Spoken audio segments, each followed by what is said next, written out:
here is a Chromebook that you've probably never seen out in the real world before.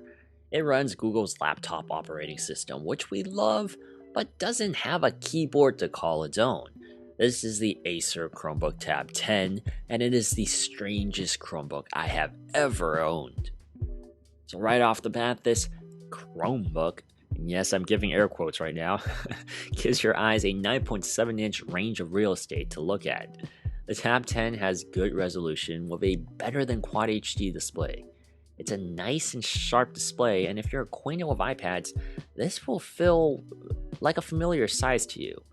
The thing is, I like the sharpness and color reproduction here, but I can't help but feel like something was off here, and I'll touch on that a little more later. But before we go any further, I think I should tell you how I'm using this abnormal laptop. Air quotes again. I have this keyboardless Chromebook paired with this semi-old Logitech Keys to Go Bluetooth keyboard. It works pretty well together as a combination, and I can effectively get some work done when I'm not distracted by Spider-Man or YouTube videos. This Tab 10 has also allowed me to use it as basically two completely different OSs. Okay, not really, but it sure felt like it. Let me explain. So as a filming of this video, the stable channel and the official build of Chrome OS looks something like this. We've gotten quite used to this layout, menu design, and flow for Chromebooks we've used this year, but seeing as this is a Chromebook that wants to work specifically as a tablet, we totally had to throw Chrome OS 70 onto it in the beta channel. Now for those of you out of the loop with Chrome updates, version 70 is an upcoming update that just reached the beta channel, which completely overhauls Chrome OS's UI. It is supposed to bring Chrome OS further along into the tablet space by making it more touch-friendly. With all the Android apps coming out, this is totally acceptable. There are more gesture-based navigating that you're used to on your smartphones or tablets, such as swiping up for menus and swiping left and right to close apps. This is where the Tab 10 really has a chance to shine. Or at least it showed me signs of viability. I'll cut to the chase. I don't think the Tab 10 is a good product. Chrome OS should absolutely not be a standalone slab. You can have a detachable keyboard, but it absolutely cannot function as a solo screen. The OS just isn't meant to operate like that, or at least it currently isn't. Version 70, however, changes the game for the Tab 10. Multitasking by having drag and drop split screen control makes this feel more like an iPad or a Samsung Android tablet, and that's a good thing for the Tab 10.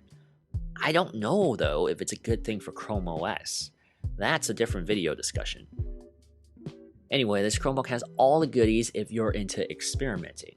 Not only can you try out the tablet-friendly version 70 on, well, a tablet, you also have full Linux integration ready to go in the stable channel.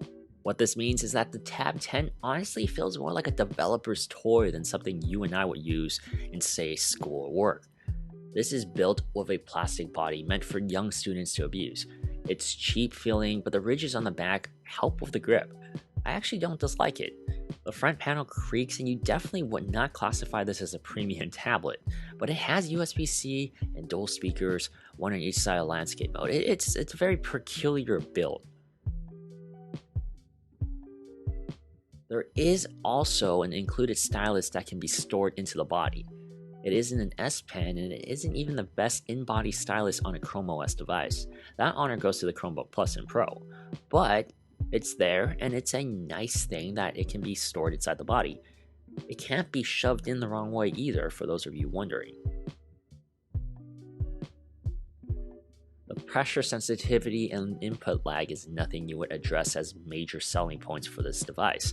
It's good enough because it's an option for note-taking and quick sketches, which is good for students where this thing was intended for, but it doesn't have a keyboard. I just can't get over the fact, and I can't understand how this thing is supposed to work for students. Is the education system so keen on feeding kids with iPads and touch-based interfaces nowadays that we want to completely remove typing as a curriculum? Because the Tab 10 without a typing mechanism is just not effective running Chrome OS. It really isn't. Look, the processor in here is decent. It's more than enough for not only kids, but just about anyone browsing the web and using majority of Android apps. Yes, it's the OP1 processor we've seen on Chromebooks like the C101PA and the Samsung Plus. It's good for this price range, it really is. I can't complain about the speed or the performance because it is perfectly acceptable. I've experienced far worse for far more in my days on Chrome OS. This ARM processor is good bang for the size. Speaking of which, battery life and charging is a bit strange to me. The Tab 10 really wants you to think of it as a tablet instead of a Chromebook from what I can gather. Yet, it looks like a tablet, but it charges like a laptop. That's what we're dealing with here. You have to use a charging brick with more watts than a typical cell phone or tablet brick. It only has a 4500 mAh battery launched inside, but it provides really good life. I'm putting in a solid 12 to 14 hours of battery life with my unique usage. It is the best battery life on any tablet or laptop I've used to date. It also doesn't have to waste power on a keyboard, so it's kind of unfair to add laptops into that category, but hey, weird device. All in all, I can't honestly recommend the Tab 10 even for public school use. Seriously, I don't understand how schools use them. For nearly $350, if you treat the Tab 10 as a tablet, you can get an iPad or a Tab S2, which are much better tablets. If you treat it as a Chromebook, there are much better experiences. I haven't even brought up the more expensive, of course, HP Chromebook X2, which has a tablet-like body and detaches from a keyboard with a trackpad. That's the form of the future that Chromebooks should take. Chrome OS needs to be more touch-friendly for Android, yes, that's true, but that doesn't mean Chrome OS should abandon what makes Chromebooks so great. It's a quick and fluid browser-based operating system, and it's at its best with a keyboard. A proprietary keyboard. If you like this video, be sure to like, comment, and subscribe. Also, hit the bell button below so that you don't miss a single video in the future.